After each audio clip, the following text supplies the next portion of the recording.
Hello, it's David Bingham here today from whoisdavidbingham.com. If you haven't checked out that website, please do. The link will be down below the screen. I'll make sure to post the link down there. Subscribe and comment on my videos here on my channel. Actually, today I want to talk to you guys about your perspective. There's so many times that we get stuck in this idea that we have the only perspective out there. And also, sometimes we can only see one side of the coin. Now I want to talk to you today about that because there's a lot of times that I get told that we have to go to school, you have to get a job, you have to do all these things. And that's one perspective. There's other ways. There is other ways.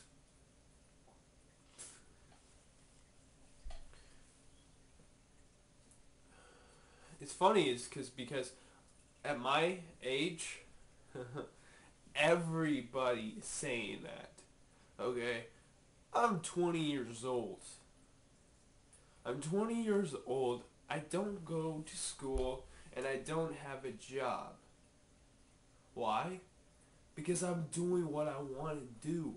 I want to be an entrepreneur. I don't want to have a job. I don't want to work in corporate America, work my way up so I can work 60 hours a week for someone else.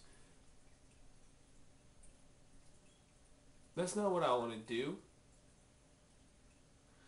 So I'm going to read this little story for you today, and I think that you'll enjoy it. It talks about, it's funny how your perspective can change, or how when you put things in a different perspective, all of a sudden so many things change. This is a little, it's a letter actually that a girl sent home to her mom. It's I don't actually know if it's true or not. Like if this actually happened, I'm sure someone has tried doing this. But this girl, it's her first year in college. She went off, and I'll just read you this letter. It says, "Dear Mom, since I have been away at college for one full semester, I want to bring you up to date as to what is going on. Shortly after I arrived at college, I got bored with my dormitory life and I stole $50 from my roommate's purse. With the money, I rented a motorcycle, which I crashed into a telephone pole a few blocks from the dorm. I broke my leg in the accident, but I was rescued by a young doctor who lives upstairs in the apartment house on the corner. He took me in, set my leg, nursed me back to health, and thanks to him, I'm up and around again. We wanted to let you know that we're going to be married soon as possible. Unfortunately, we're having some trouble with the blood test. They're not sure what the disease is, but it keeps showing up in the test. We hope to get that worked out quickly so that we'll be married before the baby arrives. Shortly thereafter, we will be home to live with you and Dad. And I just know that you will learn to love the baby as much as me, even though the baby's dad is a different religion and wants us to convert. Please understand the only reason we're coming back home to stay is that my husband-to-be got tossed out of medical school because he got too busy taking care of me to complete his work. Really, Mom? I didn't steal any money or rent a motorcycle or hit a telephone pole or break my leg. I didn't meet a doctor, there's no disease, and I'm not expecting a baby.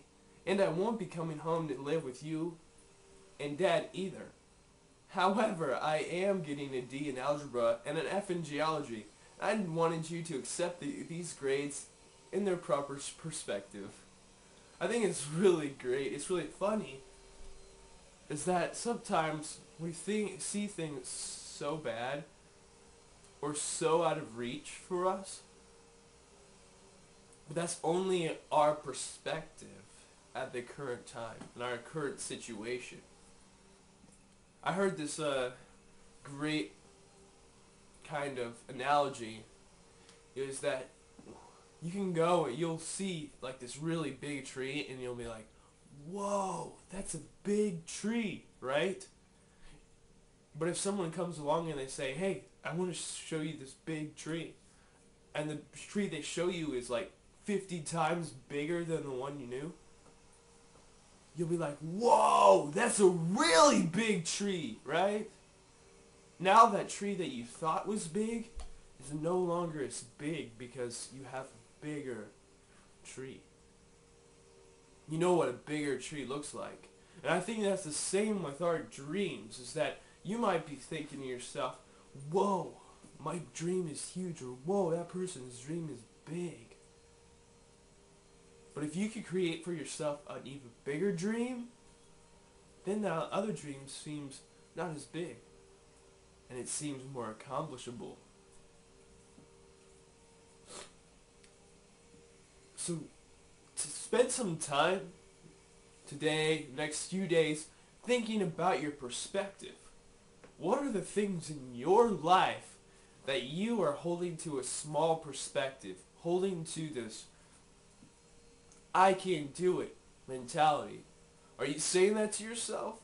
Are you saying I can't be an entrepreneur because I have to work at a job? I can't do these things because I have to do this. I want to challenge you to quit telling yourself the words, I can't, I'll try, I might. Start doing things. Start changing your life, taking your life to the next level with confidence. Quit telling yourself you can't. Once again, I want to ask you to check out my blog.